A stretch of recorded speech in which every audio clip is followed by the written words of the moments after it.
गणपति बप्पा मौर्य। नमस्कार दोस्तों। तो आपको पता ही चल चुका होगा कि हम पहुंच चुके हैं मुंबई महाराष्ट्र, जहां पर गणेश उत्सव पूरे धूमधाम से मनाया जाता है। सबसे प्रमुख त्यौहार के रूप में मुंबई का, महाराष्ट्र का जो है वो गणेश चतुर्थी है। गणपति अथवा गणेश जी का पूजन प्राचीन काल से ही घर घर में होता आया है। गणेश जी को विघ्नहर्ता और शुभारंभ के देवता माना जाता है, इसीलिए किसी भी कार्य की शुरुआत इन्हीं के पूजन से होती है। आपने देखा होगा कि लोग नए घर का निर्माण करते हैं तो पहले गणेश जी की पूजा करते हैं, नई गाड़ियाँ खरीदते हैं तो भगवान की पूजा करते हैं, या कोई घर में नया सामान लेके आते हैं तब गणेश जी की पूजा करते हैं। प्रत्येक किसी भी नए कार्य की शुरुआत में गणेश जी की पूजा जरूर की जाती है। पुराणों में वर्णन है कि स्वयं शिव पार्वती ने गणेश को प्रथम पूज्य का आशीर्वाद दिया और तभी से हर कार्य की शुरुआत गणेश पूजन से होने लगी। और ये सामने देख रहे हैं कि बागेश्वर धाम बैठे हुए हैं।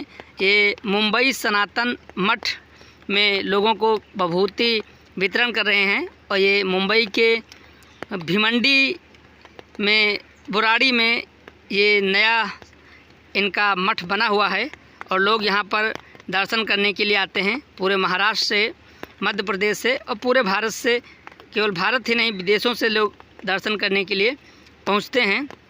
मध्यकाल में भी गणेश चतुर्थी का पर्व मंदिरों और राजमहलों में बड़े उत्साह से मनाया जाता था। खासकर पेशवा शासन काल में 1972 से 1818 में पुणे और महाराष्ट्र के अन्य हिस्सों में गणपति उत्सव भव्य रूप से आयोजित किया जाता था। ब्रिटिश शासन काल में अंग्रेज़ों के शासन में बड़े सामाजिक राजनीतिक आयोजन करने पर पाबंदी थी ताकि लोग एकजुट न हो पाएँ। उस समय लोकमान्य बाल गंगाधर तिलक ने इस धार्मिक पर्व को जन आंदोलन और सामाजिक एकता का माध्यम बनाया।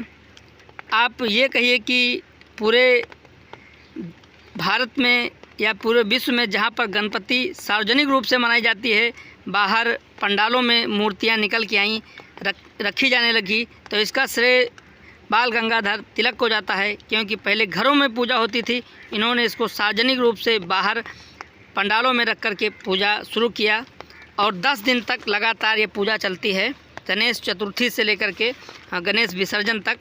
1893 ईस्वी में तिलक जी ने गणेशोत्सव को सार्वजनिक रूप से मनाने की शुरुआत की।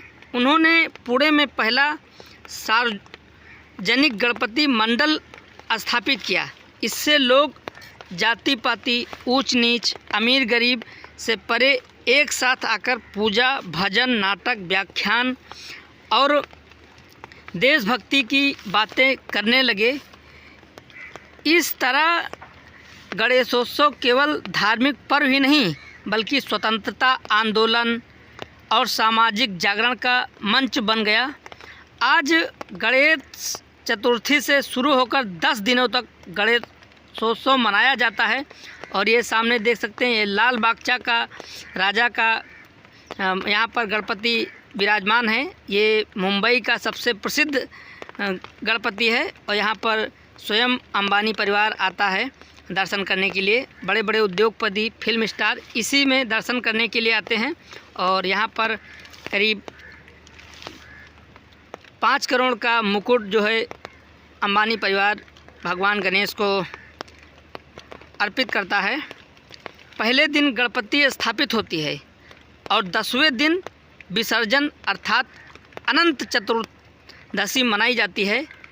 महाराष्ट्र, गोवा, कर्नाटक, आंध्र प्रदेश सहित पूरे भारत में और अब विदेशों में भी यह पर्व बड़े धूमधाम से मनाया जाता है।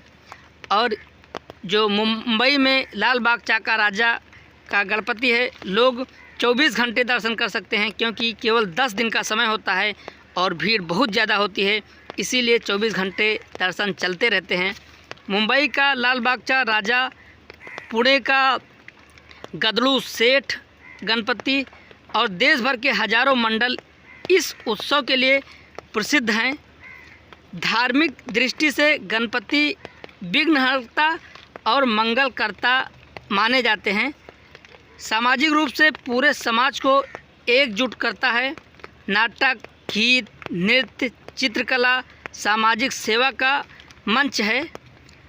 स्वतंत्रता आंदोलन के समय इसने एकता और स्वराज की भावना बनाई, लोगों के अंदर ये भावना जगाई।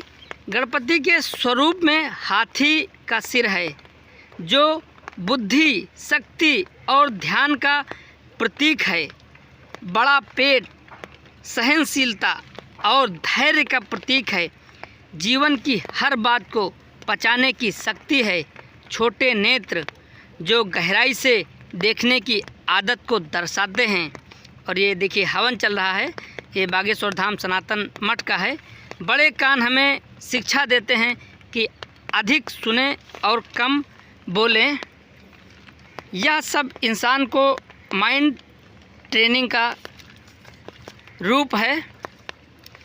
मूर्ति को मिट्टी से बनाना यह दर्शाता है कि जीवन अस्थायी है।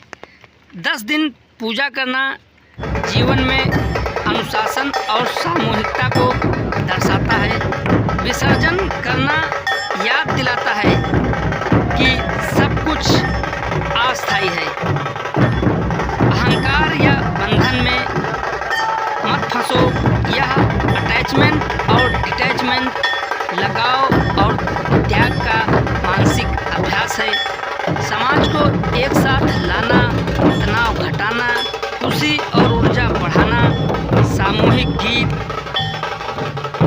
नृत्य और सेवा, पॉजिटिव साइकोलॉजी यानी सामूहिक खुशी और भाईचारा का प्रतीक है।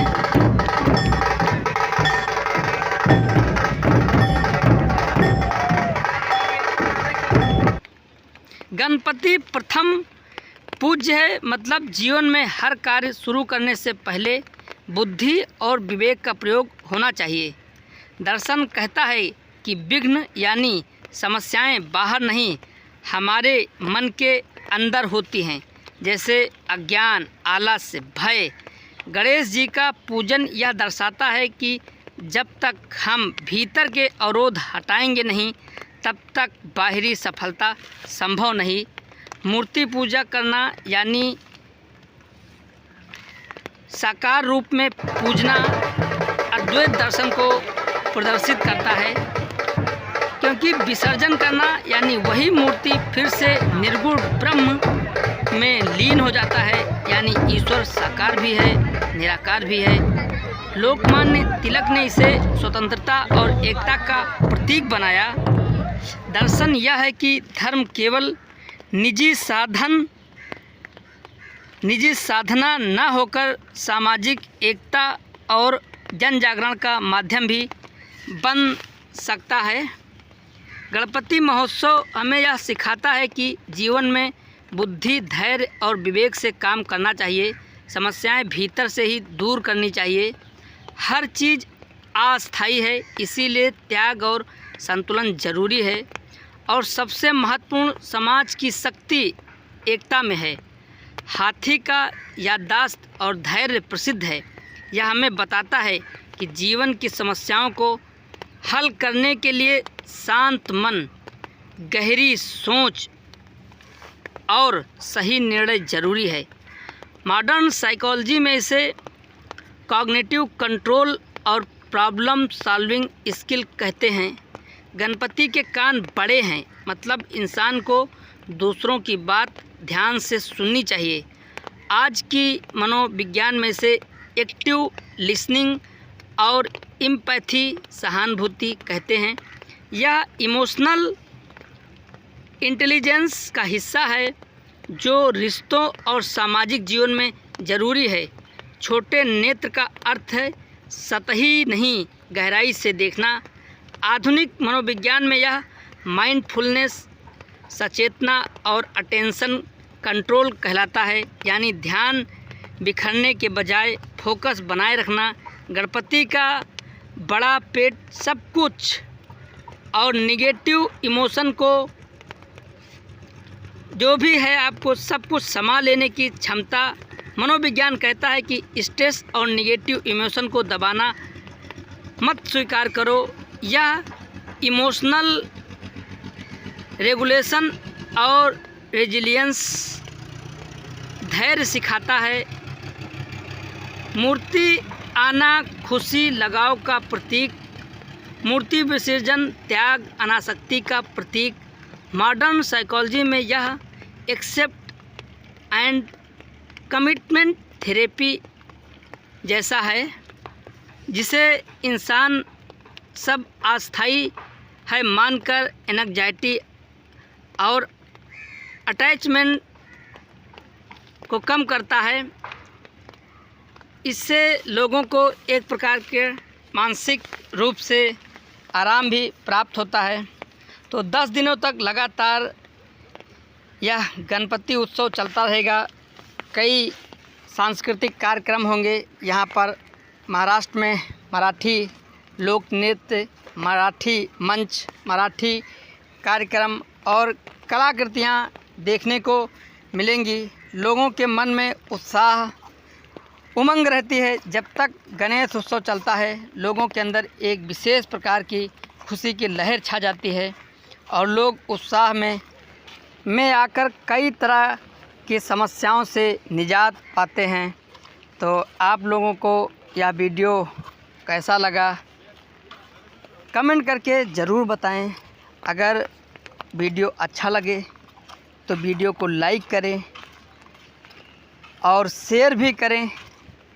चैनल को सब्सक्राइब भी करें। आप सभी का तहे दिल से धन्यवाद।